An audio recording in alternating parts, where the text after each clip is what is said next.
공야장 24장은 남의 물건으로 선심을 쓰는 것, 즉 위선을 정직이라고 할 수 있겠는가? 자기 집안에 없는 것을 남의 집에서 빌려다 주고 이것을 생색내는 것을 정직이라고 할 수 있겠는가? 이런 얘기인데, 자, 원문을 보겠습니다. 공자는 수구의 미생고직, 이 미를 어떤 데에서는 꼬리미자로 이렇게 쓴 적도 있더라고요. 미생고, 사람 이름이죠. 즉 공자는 누가 정직하다고 얘기했느냐? 누구냐? 미생고라는 사람. 즉 공자는 미생고가 정직하다고 누가 말했나? 누구 숙이니까 의문문이 들어가 있지. 이게 반어문이 되겠죠. 그래서 그 다음에는 혹 어떤 자가 걸식은 구하다, 걸식하다 이런 얘기인데, 이게 회자인데 식혜라는 얘기입니다. 식초를 구하고 싶다고 어떤 사람이 얘기했습니다. 식초 좀 꺼주세요. 이 정도겠죠. 이렇게 얘기를 하니까 이 미생고는 기인 이 여지, 이 죄는 지어지요. 그러니까 그 이웃, 요 이는 전에도 말했지만 좌부방, 이때는 좌부방인데 우부방으로 쓰고 그러죠. 옛날에는 이렇게 우부방으로 썼습니다. 그 이웃으로부터 그것 식혜를 구해다가, 그리고 지는 바로 식혜를 구한 자, 혹자에게 주다.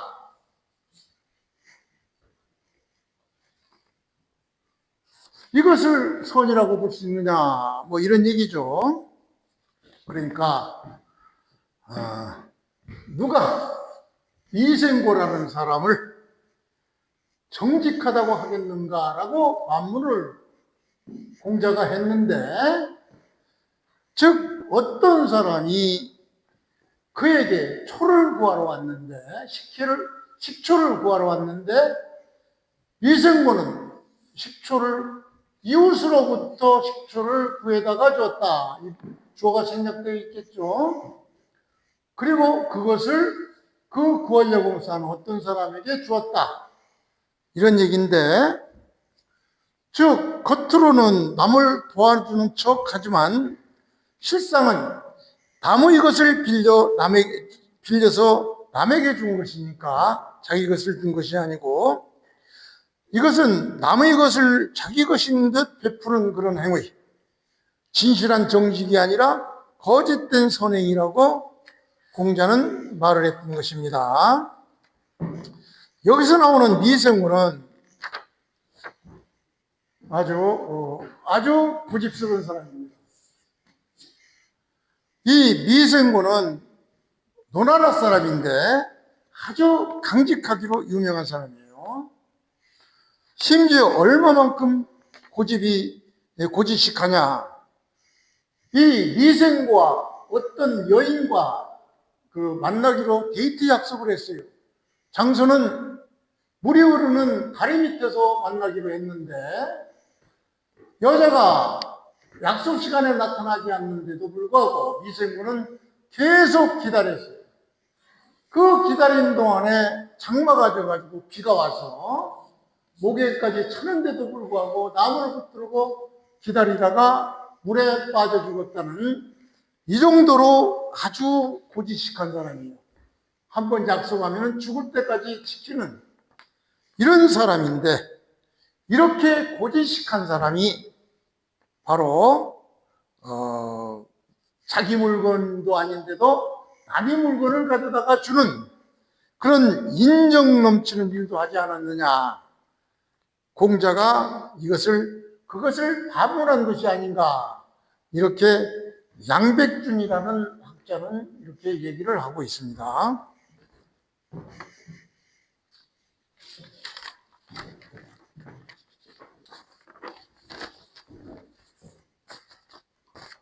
공예장 25장은 공자가 인간의 이중적인 태도는 비도덕적이라고 질타하는 장입니다. 겉으로는 말을 잘 꾸미고 또 얼굴도 애교스럽게 하고 또 아첨하면서 상대방을 속이고 자기의 욕구를 채우려는 그런 술책, 또 원한을 숨기고 반대로 원한을 숨긴 사람한테 친근하게 친애하는 태도를 보이는 그런 그 이중적인 태도는 비도덕적이다. 거의 범죄 행위라고 공자는 봤던 것입니다. 그래서 이것을 바탕으로 해서 본문을 보면은 교원 영색, 이거는 학위편에서 나온 얘기죠. 족공, 좌구명, 치지, 구역, 취지. 자, 요 부분은 목적어가 앞에 나온 전치된 그런 형태입니다. 즉, 이 목적어 부분만 보면은 이 목적어는 뭐의 목적어냐? 치의 목적이에요. 지를 의미해요. 지시대명사로 지가 바로 교원영색 족공이죠. 치의 목적어인데, 그러니까 좌구명이 주어가 되고, 이 목적어를 다시 보면은 이 목적어 자체에서도 바로 술목 형태로 되어 있어요. 수로 목적어, 수로 목적어, 수로 목적어. 즉, 교묘하게 말을 꾸미고, 하나죠. 교묘하게 말을 꾸미고, 모습을 아주 낯빛을 부드럽게 하고, 여기서 족은 과합니다. 지나치다. 그러니까 공격을 지나치게 하는 세 가지죠. 교원, 말을 잘 꾸미고 얼굴색을 아주 부드럽게 하고 지나치게 공손한 치, 이것을 수치스럽게 생각한다. 지의 목적이니까, 취의 목적이니까 누가? 좌구명이. 그러니까 좌구명은 말을 잘 꾸미고 아첨하는 태도를 보이고 공경을 지나치게 하는 그런 모습에는 부끄럽게 여기며, 역시 구도, 여기는 구가 공자죠. 공자도 역시 그것은 바로 이 세 가지 모습이죠. 교원영색, 족공을 공자도 역시 창피하게 생각한다. 지옥스럽게 생각한다. 이게 이제 하나의 모습이고, 또 하나는 숨길입자죠.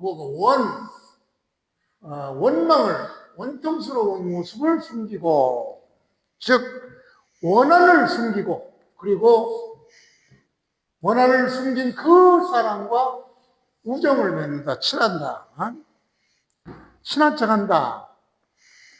이것도 역시 이게 목적어죠. 치의 목적어, 지죠, 지. 지시대명사, 지가 바로 요겁니다. 그러니까 무엇을 창피하게 생각하느냐? 좌구명은 원한을 숨긴 그 사람과 아주 친하게 지내는 것을 창피스럽게 생각한다. 이런 의미죠. 그러니까 이중적인 인간, 두 가지 측면에서 이중적인 인간인데, 자, 요거를 초보자들을 위해서 하나씩 살펴봅시다. 교는 아까도 얘기한 대로 술목, 교묘하게 말을 꾸민다.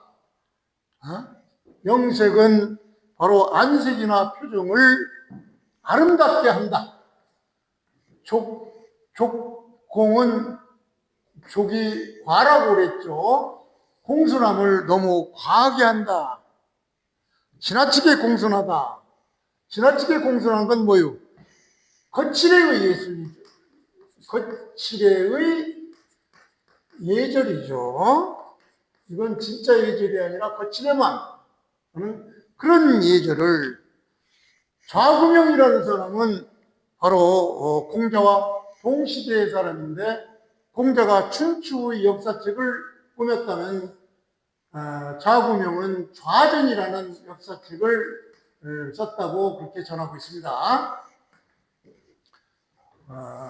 취지는 아까도 얘기했지만 아까 앞에 나온 목적어, 이 목적어를 대신하는 시대입니다. 그것을 창피스럽게 생각한다. 부끄럽게 여긴다. 이게 또 익자는 수물익자죠. 원한을 숨긴다. 그리고 나서 그 원한을 숨기고 그 사람과 교제를 한다. 그러니까 이 문장은 바로 속으로 원망하면서도 겉으로는 지나치 하죠. 그러니까 이렇게 첫 번째 부류, 교원영색, 족공으로 겉으로 꾸미고 사람을 속이는 말과 태도가 인위적인 그런 사람, 공자는 이런 사람을 뭐라고 했냐? 아처명 인간이라고 했습니다. 아처명 인간이라고 봤고, 그 다음에 원한을 숨기고 그 사람과 사귀는, 즉 마음과 행동이 일치하지 않는 그런 자, 속으로는 미워하면서, 원한을 속으로는 숨겼으니까 미워하면서 겉으로 친한 척하는 사람, 공자는 이런 이중적인 인간관계를 부끄럽게 여겼던 것입니다.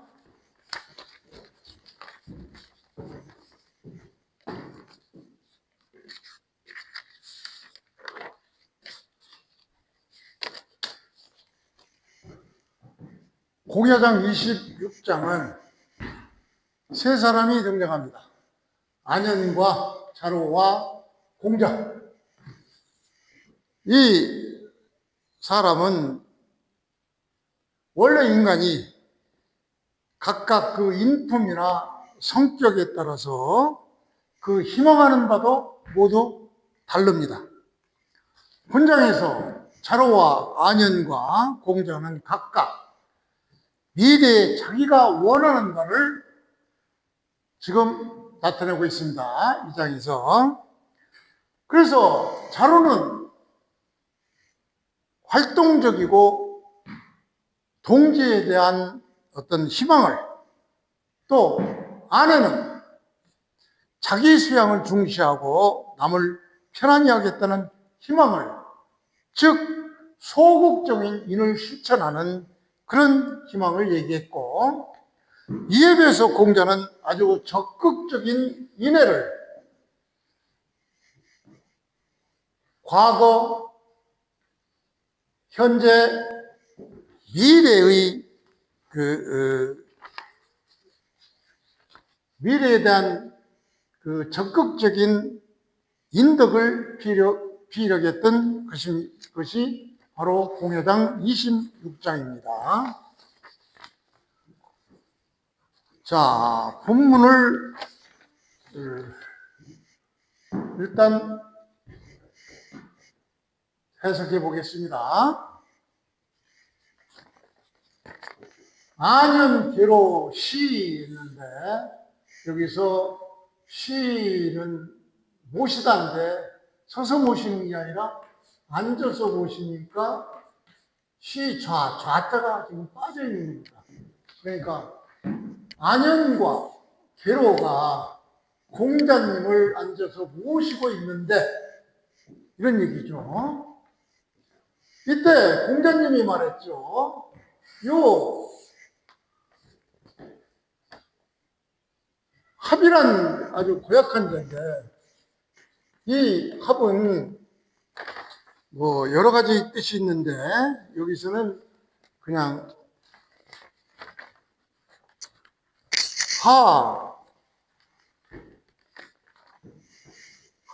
불 이걸로 해석해야 되겠습니다.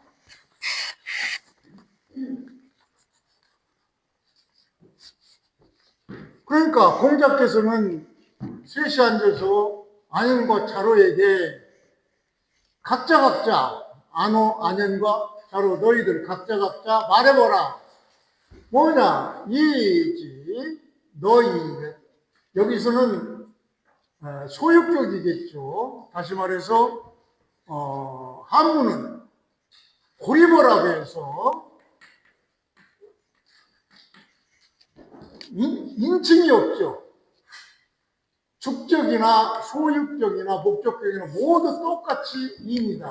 그러니까 너희들의 뜻, 영어로 말하면 your 이런 얘기니까 너희들의 소유격이겠죠. 너희들의 뜻을 각자 말해보면 어떻겠느냐 합을 이렇게 공자님이 안현과 자로에게 이렇게 물으니까 얘기를 하니까 자로가 말했습니다. 뭐라고 얘기했냐? 자기는 원한다. 뭘 원해요? 요 세 가지를 원하죠.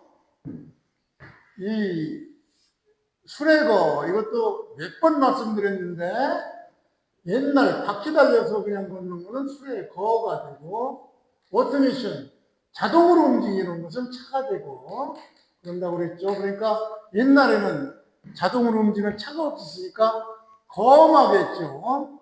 그러니까 수레와 말과 의경구라는 그 옛날 저건데 가지고 이런 얘기겠죠. 그러니까 자로가 원하는 것은 바로 수레와 말과 이 가죽옷을 얻어서 더불어 누구와 부모, 친구들과 더불어 같이 이것들을 입거나 같이 사용했으면 뭐 이런 의미겠죠. 그래서 그것을 폐는 여기서 다 달아서 못 쓰게 된다 이런 얘기예요. 그것들은 바로 자로가 원했던 이 세 가지죠. 수레와 말과 경쾌한 옷 이것들이 달아서 전부 없어지더라도 무감 유감이 없다. 어떤 그 감정이 없다. 유감스럽게 여기지 않겠습니다. 이렇게 자로가 말을 했고 안현은 뭐라고 했느냐? 원무벌선 즉 자로는 자기 행실에 대해서 얘기했죠. 선을 벌은 여기서 자랑하다 뭐 이걸로 해서 얘기했죠. 자기의 선한 행동을 자랑하지 않고 이 원에 비치는 바로 그 목적어는 두 개죠. 이것과 이거. 즉 이것과 같으니까 자로가 베푼 그런 공로를 반포하는 것을 알리는 것이 알리지 않는 것 이거를 원합니다. 이렇게 아내는 얘기했고 두 사람이 이렇게 얘기하니까 자로라는 사람이 또 공자에게 묻기를 원합니다. 뭘 듣기를 원합니다. 자, 그럼 공자님은 무슨 뜻이 있으니 무엇을 원한지를 듣기를 원합니다. 라고 자로가 말하니까 공자는 세 가지를 얘기했죠. 노자, 안지, 노인은 바로 편하게 모시고 친구는 바로 신의를 지키고 수호자, 그 어린 그 연소자들은 그들을 사랑으로 품는다. 이게 품을 때는 애기들이니까 사랑으로 이렇게 대한다. 이렇게 세 사람이 다르게 얘기를 했던 것입니다. 자, 그래서 이것들을 다시 주석을 한번 해보면은,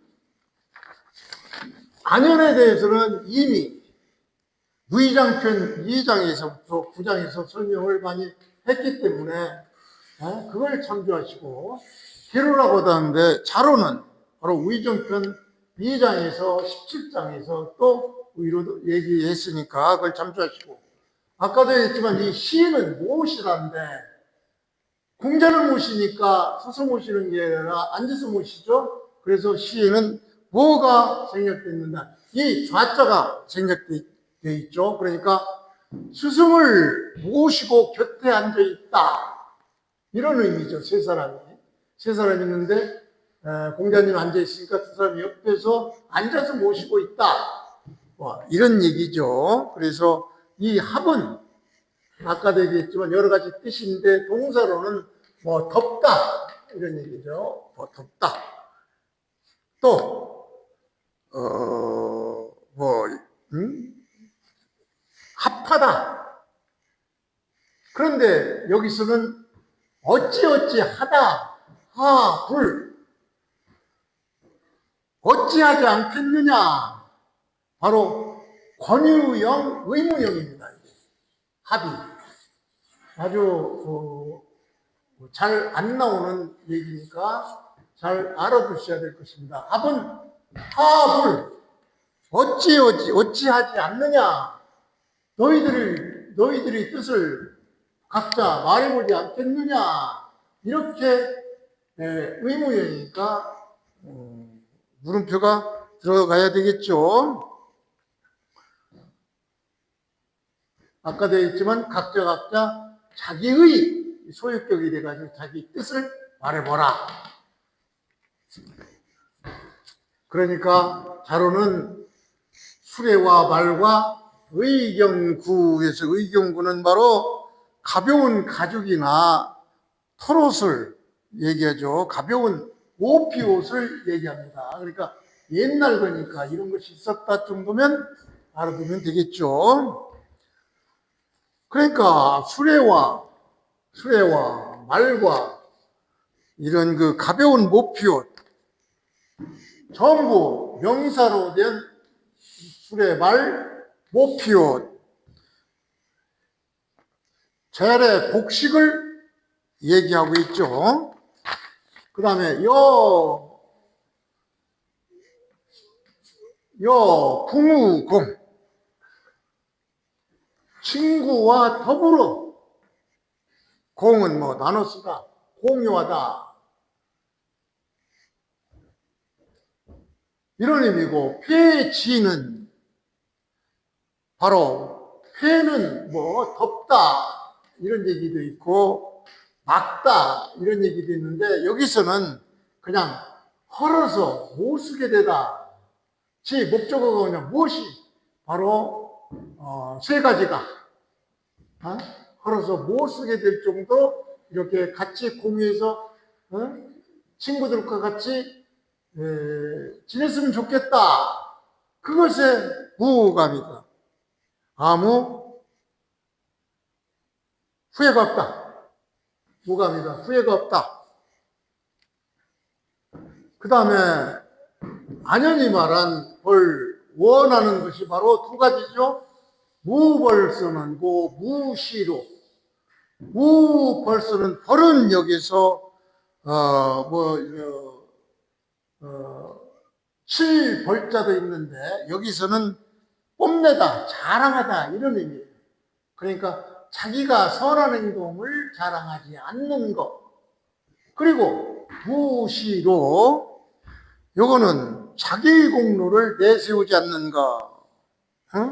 이렇게 해석을 하는데, 요 부분도 주자집주나 다른 데서는 다르게 해석을 하고 있더라고요. 이것을 어떻게 했느냐, 다른 사람한테 어려운 일을 시키지 않는다, 이렇게 해석을 했는데, 요거는 원에 안연이 원하는 그 목적어니까 이것을 자기의 그 공로를 내세우지 않는다, 이렇게 표현하는 것이 좋을 것 같습니다. 그러니까 공을 세우는 것을 나타내다, 그런 것을 원하지 않는다. 그러니까 안연의 겸손한 태도를 얘기하는 것이죠. 그러자 자로가 공자의 뜻은 무엇인지 듣기를 원합니다, 이렇게 말을 하니까 공자는 도자 안지에서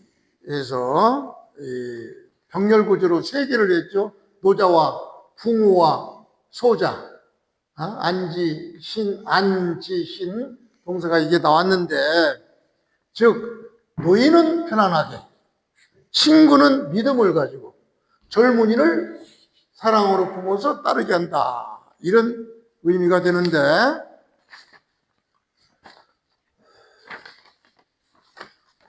여기서 이 세 사람의 자로와 안연과 공자의 세 가지의 그 뜻을 살펴보면은, 자로는 재물을 얻어서 친구와 나누는 의리를 얘기해서 바로 호기스러움을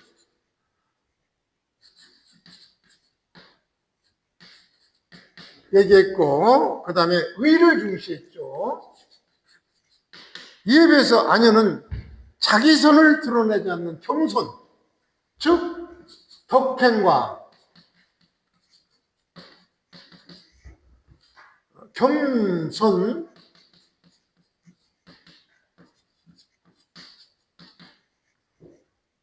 요거를 얘기했고, 공자는 사회 전체를 인해, 즉 인의 실천을 얘기했죠. 그래서 자로는 의인으로서 나누는 것, 안연은 겸손을 덕을 쌓는, 공자는 모두가 신뢰와 사랑 속에 사는 그런 사회를 만드는 것을 얘기했던 것입니다.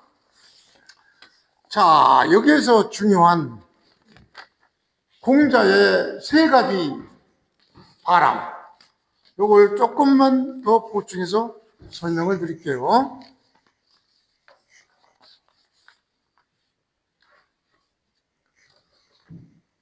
즉, 공자는 노자 안지에서 노인들을 편안하게 해주고, 이런 의미는 바로 노인은 지금은 늙었지만 한때는 젊었을 것이고, 그때 젊었을 때 이 사람들은 사회 문화 발전에 지대한 역할을 했을 것입니다. 그러므로 이제는 좀 그들을 이을 군자들은 이들을 좀 안락하게 하라, 이런 의미고, 그러니까 이게 노자는 이제 과거죠. 과거를 의미하고, 그 공자는, 그 다음에 부모 신지는 바로 현재 친구들, 이 사람들은 사회 문화를, 역사를 이어받을 그런 청소년 후진들을 부모 신지, 여기에서는 이런 그 오늘날 국가를 이끌어갈 바로 군자는, 즉 지식인들은 동지애로서 결합하고 신의를 지키고 인정과 덕치를 실행해야 한다, 그런 의미를 내포하고 있죠. 그 다음에 소자는 바로 미래죠. 미래.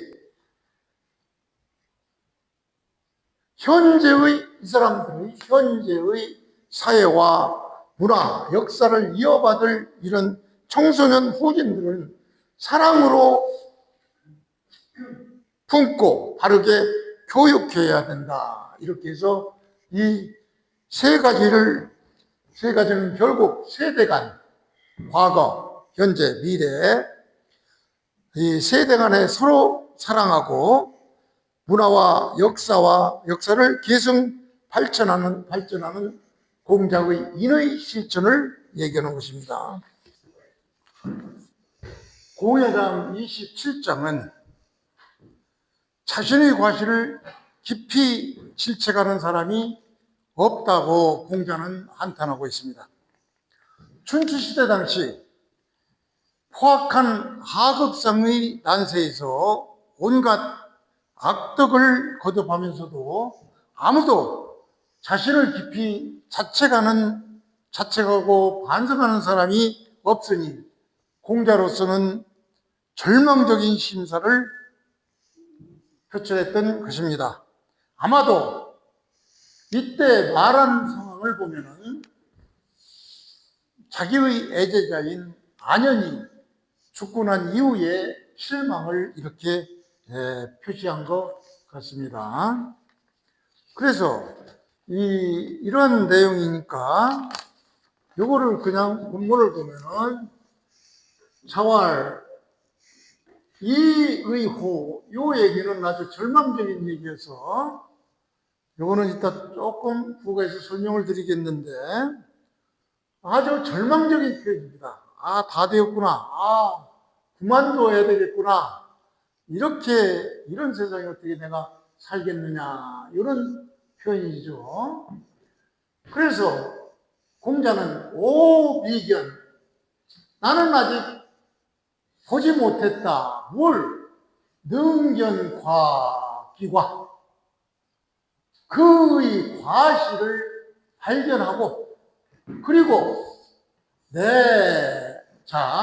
안에 스스로 자기 스스로 그 안에 실체가는 자를 본 적이 없다. 이런 얘기니까 이 견해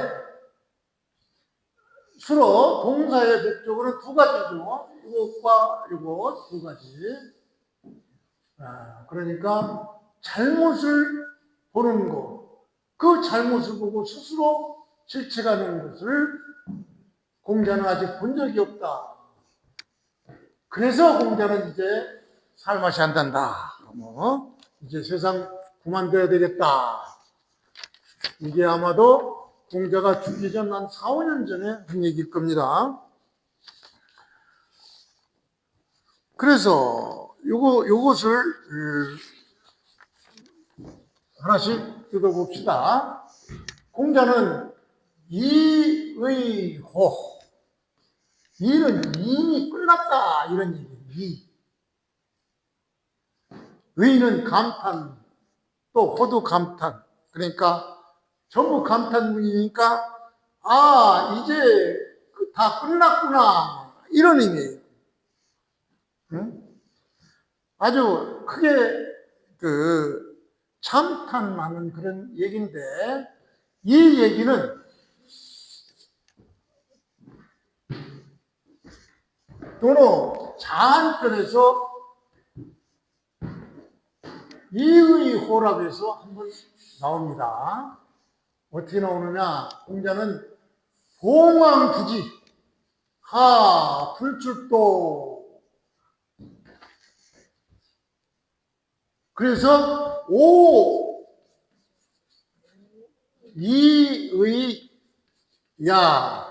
이때 한번 나옵니다. 이의호라는 얘기가 자한간에서 나온 얘기는 바로 공자가 말하기를 봉황은 하늘을 나는 새지요. 봉황이 하늘에 봉황새가 나르지 않고 굳이 도노에서 하는 황하를 얘기합니다. 항상 황하를 얘기한다고 했죠. 황하에 불출도 해서 하도가 나타나지 않고 이런 얘기. 그러니까 하늘에는 봉황새가 나르지 않고 황하에는 하도가 나타나지 않는다. 이제 나는 끝나는구나. 이런 얘기예요. 여기서 하도는 바로 전설적인 얘기인데 성왕, 아주 위대한 왕, 이런 상황이 나타나면은 황하에서 용마가 그 등에 신비한 보문을 지니고 나타난다는 그런 전설적인 얘기가 있습니다. 그러니까 하늘에는 봉황이 나지 않고 황하에는 하도가 나타나지 않으니 이제 나는 끝났구나. 이때 한 말이 여기서도 나오는 것입니다. 아까도 얘기했지만 능견기관은 그의 과실을 볼 수 없다. 볼 수 있다. 그러니까 그의 과실을 볼 수 있다. 그 과실을 보고 뭐예요? 네, 마음속으로 스스로 꾸짖다. 소음은 자책하다 이런 얘기죠. 소송할 때니까 고소하다 이런 얘기인데 여기서는 스스로 자책하다 이런 얘기니까 바로 이 장은 공자의 자성, 스스로 반성하는 이 자성윤리를 상징합니다. 공자는 사람들 대부분이 남의 허물은 잘 보지만 자기의 허물을 스스로 보고 반성할 줄 아는 사람은 매우 드물다고 이렇게 단식을 하는 겁니다. 공자는 자성의 부족을 세상에 대한 한탄으로 표현한 내용인 것입니다. 공예장 28장은 공자 자신에 대한 말을 언급하면서 동시에 호학, 학문을 좋아한다. 이걸 강조한 장입니다. 이 호학, 배움을 사랑한다. 이 덕목을 강조한 장인데, 자, 본문을 보면은 자활, 십실지읍, 필요, 충신, 여구자언에서 여기서 실은 집체를 얘기하는 거죠. 집실, 열체가 있는 작은 마을이죠. 열체가 있는 작은 마을에도 필요 반드시 있다. 바로 충과 신, 충성하고 신념이 있는, 충신이 있는 사람이 같은 누구와 같아요? 공자와 같이 충과 신이 있는 사람이 반드시 있다. 그러니까 공자는 말하기를 한 마을에 10집이 있다면 그 10집 가운데는 충과 신이 있는, 공자와 같이 충과 신이 있는 사람이 반드시 있다. 그러나 불효 같지 않다. 뭐가 같지 않냐? 구와 같이, 공자와 같이 학문을 좋아하는 사람은 없느니라. 이렇게 호학에 대해서 강조하기 위해서 자기를 끌어들인 그런 장입니다. 그래서 이걸 하나씩 보면은 십실지읍이라는 것은 바로 10가구 정도, 이 실은 바로 가구, 집이죠. 집. 10가구 정도 있는 마을, 작은 마을이죠. 여기서 고대 중국에서는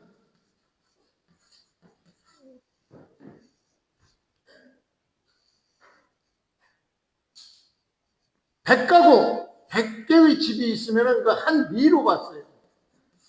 그러니까 이 리도 우리나라 행정 명칭 중에 도, 군, 면, 리, 마지막 행정단이죠. 그러니까 우리의 그 행정단위도 중국, 즉 논어에서 따온 것이에요. 그러니까 이 한 리는 100가구 정도, 실제 우리나라도 이런 형편이죠. 한 리는 거의 100가구 정도, 요걸 말하고, 또 이런 리가 한 10개 정도가 모여야 한 리, 또는 요즘은 읍이라고도 하고 면이죠, 면. 이렇게 된다고 중국 고전에서는 이렇게 얘기하고 있습니다. 자, 그 다음에 필요 반드시 있다. 뭐가? 충신, 충성과 신의 일을 지닌 사람이 반드시 있다. 누구와 같이? 여구자, 공자 같은 사람이. 그러니까 10가구 있는 마을, 작은 마을에도 반드시 공자와 같이 충성과 신의를 지는 사람이 있게 되어 있다. 이런 얘기예요. 불여 그러나 같을 수 없다. 뭐가 같으냐? 그와 같이 공자와 같이 문학을 학문을 좋아하는 사람은 없다. 그러니까 자기와 같이 배우기를 좋아하는 사람은 없다. 이런 얘기죠. 그러니까 이 말은 바로 공자의 겸손 속의 자각 혹은 자기 성찰적 자찬으로 이해됩니다. 공자는 자신의 본성상 특별히 착해서가 아니라 배우기를 좋아하기 위해서 구별된다고 강조하는 것이죠. 즉 나와 같은 출신과 충성과 신의를 지는 사람은 어디에나 있을 것이다. 그러나 나처럼 배움을 사랑하는 사람은 드물다. 그런 뜻으로 공자는 자기의 탁월함을 지식이나 천재성이 아니라 학습에 대한 열정, 즉 호학으로 돌리고 있는 것입니다. 이렇게 공자가 호학을 강조한 이유는 뭐냐? 공자가 후학들을 가르쳐서 현실 정치에 참여시키고 싶은 이유는 뭐냐? 당시 춘추 시대의 하극상, 그러한 하극상의 무도한 세계에서 이러한 포항무도한 그런 자들을 집권하는 세계를 개혁해서 인정과 덕질을 실시해야 하는 그런 군자들을 배양하려는 그런 의도가 있어서 공자학당을 만들었던 것입니다.